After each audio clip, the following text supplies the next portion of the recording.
This episode of the Answer is Yes Baja Sessions is brought to you by Baja Bound Insurance Services. Driving to Mexico? You can buy and print out your Mexican auto insurance policy online in minutes with their easy-to-use website. They also have great travel information to help you plan your trip south of the border. Visit bajabound.com. Hello, this is Ryan Thomas, and you're listening to the Baja Sessions. Over the last 3 decades, I've lived, worked, and played from the top to the tip of the majestic peninsula of Baja, California. And because of this, I've met some incredibly interesting people with equally interesting stories. And today on the Baja Sessions, we're going to chat with one of them.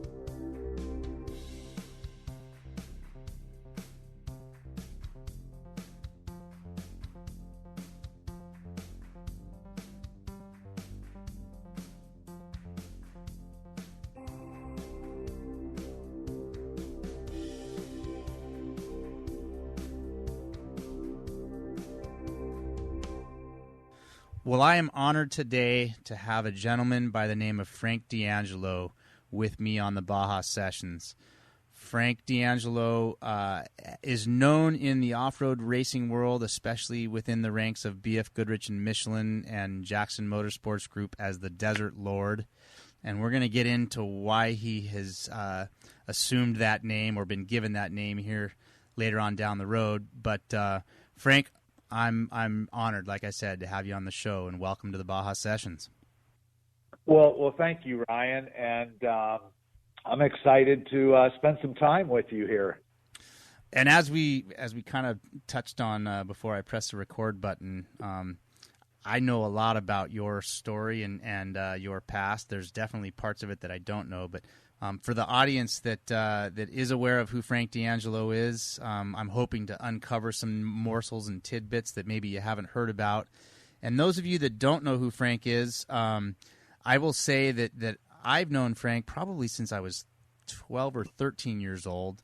And at the time, knowing who Frank DeAngelo was meant that you might have a shot at getting support from BFGoodrich Tires as a race car driver. And as a 12 and 13-year-old, that was definitely what I intended to do for a living. And I would say I kind of fell short of that lofty goal of doing it for a living forever. I was able to pull it off for a little while and eventually did end up getting some support through Frank DeAngelo at BFGoodrich Tires. But let's go backwards a bit.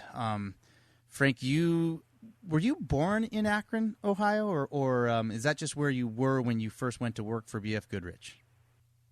Well, actually, I lived about an hour northeast of Akron, out in the country. Always been a country guy, and had horses since I was 5 years old. And I actually came to work for BFGoodrich through horses. That's probably a story that not many people realize. I had taken about 4 years to get through a 2-year college degree, and I was. It took me 10 years to get through a 4-year college degree, so don't feel bad. Okay. And my degree was in criminal justice, and my goal was that once I got my degree, I would hire on with a law enforcement agency, and then they would pay for my college to go back to school. And I thought about becoming an attorney, a lawyer. And after I got my 2-year degree, I went out looking for work and realized that work in law enforcement did not pay very much. And about the same time, I had a guy give me a call that I had sold a horse to, and asked if I wanted to buy the horse back. And it was a pretty good horse, so I went to buy the horse back, and we got to talking, and I'd asked him what he had been doing, and he said he'd been driving tractor-trailer for BFGoodrich. And I said, well, what, do you deliver tires to the stores or what? He goes, oh, no, it's a little more exciting than that. He said, I go to their off-road races and their pavement races, and sometimes we haul their car show package. And talking to him about why he was selling this horse, he was getting ready to move to Colorado. So I asked him if he was leaving his job then, and he said he was. And so I asked if they were hiring, and he said they were. He set me up with an interview and went in and interviewed and got the job. But so were you already a truck driver at that point, or was this a skill that you then needed to go and learn? Well, having been raised on a farm and worked for a couple horse ranches where we hauled hay and so forth, I'd been in a truck before and had driven one down the road hauling hay and so forth, but never an over-the-road driver. I mean, I was all of 21 at the time. And well, you can do anything when you're that age. Yeah, right? Absolutely. And the requirements were, as long as you took a written test, you were good to go. So basically, I hired on and started driving tractor trailers for BFGoodrich. And it was pretty interesting because the first few events I did with another guy that you've met and know pretty well, Don Minton. Yeah. And he was my partner, and we did, some pavement racing. And then May comes along, and he says, well, the next race for us is going to be the Baja 500. Well, believe it or not, living in Bristolville, Ohio, I didn't know anything about Baja. I didn't know anything about off-road racing. I had no clue what I was getting into, what it was, what we were going to do. I mean, nothing, no clue whatsoever. Okay, so let's pump the brakes here for a second, and I want to go backwards again. You grew up on a farm. Was that your parents' farm, grandparents' farm? Tell me. I mean, to me, a kid who grew up in San Diego, California, when people that are east of Arizona, everybody grew up on a farm, and I know that's not true.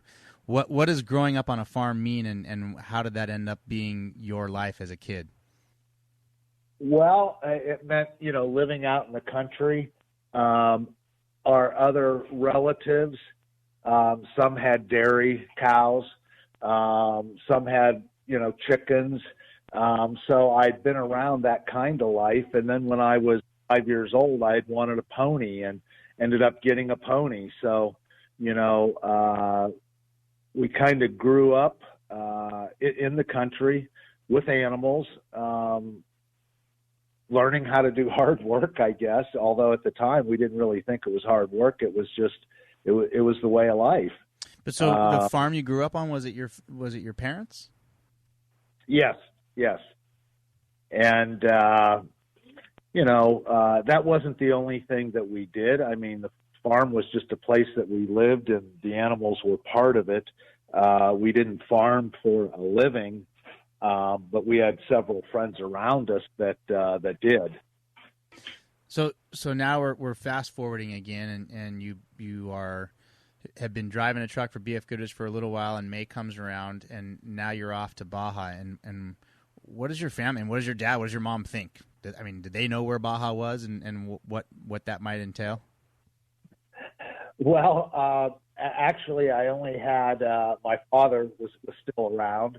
My mother passed, but he and I, as I grew up, we kind of went our separate ways. So he knew I was driving truck. I'm not sure if he knew, what I was doing. Many of my friends knew that I was driving. I mentioned to him that I was going to Baja, and I think they probably had heard about Baja or knew a little bit about Baja more so than I did. I actually had no clue whatsoever. I just knew we were going to the West Coast, and from there we were going to go south. And south you went. Yeah. And what year would that have been, Frank? So that was 1979, and we went down for the Baja 500. BFGoodrich had been involved in off-road racing now for about 2 or 3 years was all. We went down, had a really good race. It was funny, back in those days, we didn't haul a lot of tires to the races because not a lot of people raced on BFGoodrich tires. So we actually hauled the 2 BFG Chevy Blazers down to the event with about 20 tires on board, and we'd go out and set up a pit somewhere out in the middle of nowhere and kind of pit them when they came by. But the Baja 500 was kind of a special race from the standpoint that actually one of the Blazers won the Baja 500 that year, and so everyone that went down was pretty stoked and pretty happy about the fact that we had gotten a win at one of the bigger Baja races, if you will. And we left out of there and didn't think much about it again. But, Ryan, I think you'll probably remember that in 1979, it was for the Baja 1000, it was also a peninsula run. And so now here's this 21-year-old kid that was a Baja veteran because he had been to Baja once for the Baja 500. And we were going to drive all the way down to La Paz. And I think it's worthy of noting here, and correct me if I'm wrong, but I think I know my history fairly well. By 1979, that would mean that the road, the paved road to the tip of the peninsula, or actually just to La Paz for that matter, was only about 6 years old. I think it got paved in 71 or 72. Is that an accurate statement there? Yeah, I think you're right. And, you know, it was kind of funny because we'd been organizing with Bill Stropp, who had a race shop that prepared lots of race vehicles for the races back then. He was tied with Ford real closely. And they had quite a bit more experience than we did with the Baja Peninsula. And so he set up this pit network of where people would go. And so we started out by heading over to Long Beach and going through 2 days of meetings and plans on where we were going to go, how we were going to get there, and the whole 9 yards. And our goal was to go to San Ignacio, which is about halfway down the peninsula. Yeah. And they said that trip to San Ignacio from Ensenada would be about a 24-hour trip. The road would be all paved and all good. And then once we got to San Ignacio, we would pit there. And after the race came through that area, we would go on down to La Paz. And they said to get to La Paz would be a little bit longer, probably a 30-hour run. And it was not all paved at that time. They said there were two sections. Yeah, there were 2 sections of the road that they said was not paved yet.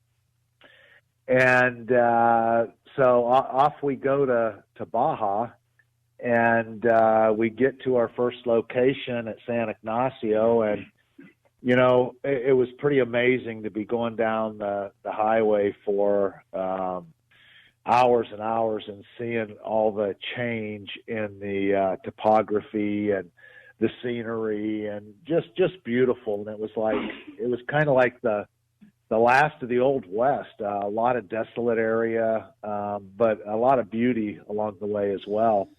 But we get to Sorry, go ahead. Well, yeah, I want to touch on a couple of things before we get too far away from them. One of the things that I was thinking about was that you referenced how Bill Stropp had quite a bit of experience, and so this would have been 1979, right? Yeah. The first Baja 1000 was 1967, right? Yes. So we're less than 10 years, or no, that would be 12 years. 12 years into the existence of racing in Baja. And I just thought it was interesting to hear a guy who's now 40-something years into spending time in Baja for motorsports reference the fact that Bill Stropp had quite a bit of experience, which was I got to believe, was he involved in the first one or two of them? I mean, let's call it a decade of experience. And I guess where I'm going with this is for you today to think back when you meet people that think they're experienced in going to Baja, that have a decade of experience under their belt. I mean, they're not a newbie, but it's certainly not 40 years. Yeah, that's for sure. Well, you know, he had more experience than most. You know, he had built some vehicles in the early days for Rod Hall, Larry Minor, Stan Gilbert. So he had been down to Baja quite a bit. He had built race vehicles for Baja, and I don't know if he was involved in the very first Baja 1000. Probably not, but it wasn't